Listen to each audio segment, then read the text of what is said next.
Welcome to Newsmax TV. I'm Ashley Martella, and we're on the phone with one of our favorite people here at Newsmax, Oklahoma Senator James Inhofe. Welcome back to Newsmax, James. Well, Ashley, nice to be back with you.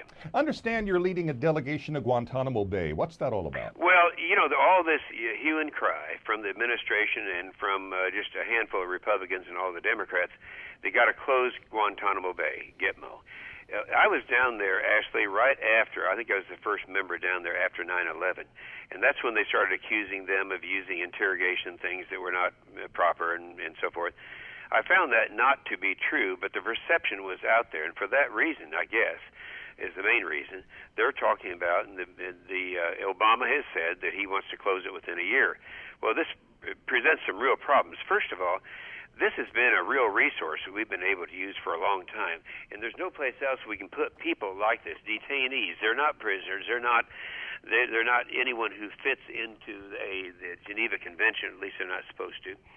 And so if we were to close this thing down, we have people down there right now like Khalid Sheikh Mohammed, the mastermind of the 9/11, along with his 4 top co-conspirators.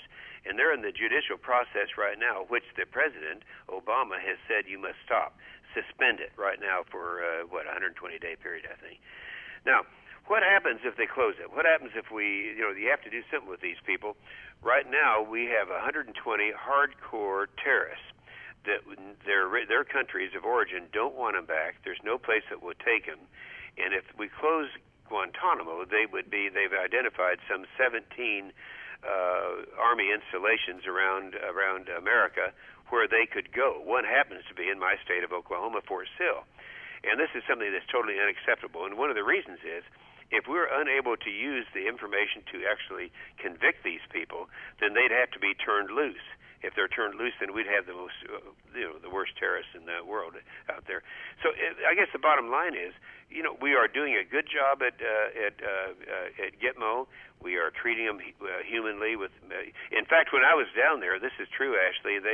Our own troops were having to live in tents while they had much nicer living facilities. Most of the terrorists who have been down there, who have gone through the system down there, have gotten better medical treatment, better food, better living conditions than they ever had any time of their lives, and yet they're talking about closing it down because of inhumane activity. It's just not true. Well, is your goal, Senator, to persuade Obama or try to change his mind about this? Yeah, I'm taking 4 members down with me that are of my persuasion on this. Now, I want to go back with several people who can talk like you and I are talking right now to tell America that we've got to keep this resource open. This is a great resource for us that can't be replaced anywhere else, to my knowledge.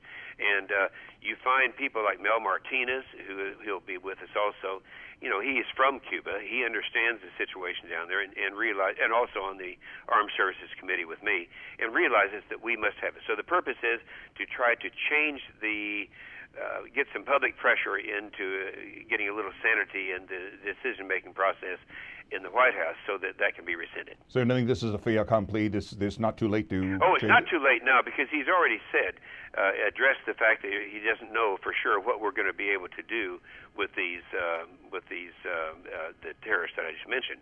And so it's not done. The door is still open. I just want to open it wider. Okay, another important matter, the stimulus bill which just passed the House. There's a report out that under this bill, illegal aliens could receive government checks of up to $1,000. What do you know about that? Well, that's true. It's just as simple as that. Now, in the Senate bill, we don't know yet, because the Senate bill is going to be debated, and there are going to be amendments coming up this next week. But there's so many other things in there that are just as bad. I mentioned today at a news conference that you have a stimulus bill that's supposed to stimulate the economy. We know how to do that. We did it under the John Kennedy. We did it under Ronald Reagan. And we know what it does, what you have to do for capital gains and for all these things to open up the economy.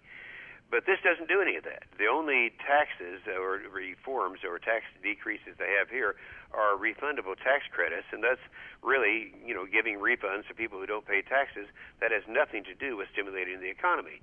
Then one of the big objections I had, and I talked personally in a conference with Obama last Monday about this, was of $880 billion, there's only $30 billion that goes toward some of the problems that we have, like roads and highways.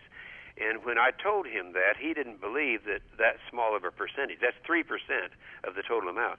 And I said, if you find that I'm right and you're wrong, would you go up to 10%? And he said, I'd certainly look at that. Well, since then, he realizes that I am right. As far as roads and highways, it's $30 billion, and then a few things for water infrastructure. But those are things that actually they could provide jobs.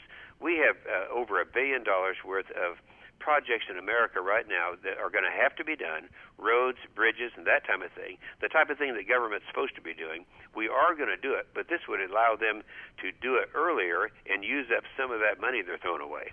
You said that you thought there was too much government, too much big government, and too much spending in this package. Can you explain? Oh my gosh, yes. Well, $650 million for digital TV coupons, $75 million for smoking cessation activities, $600 million for the federal government to buy new green cars, $570 million for climate change. There you go. They got to have more climate change in there and global warming.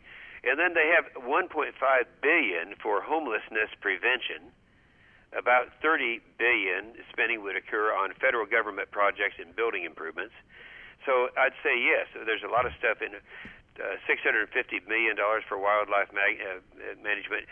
As long as you want to talk, I'll start reeling them off. Wow. But this is all it is a huge spending bill that has projects in there for all the people to buy them off, and that's why they were able to. Let me tell you how proud I am of the House of Representatives, of the Republicans. They all stuck together. I never dreamed it'd be possible. I was with Eric Cantor that day, and I said, Eric, this can't happen. And they held them together. I hope that the Republicans in the United States Senate will be as courageous as the Republicans in the House. Senator James Inhofe, always a pleasure and the best of luck to you. Thank you, Eric. And we'll talk again soon. Yes, sir. And thank you for watching Newsmax TV.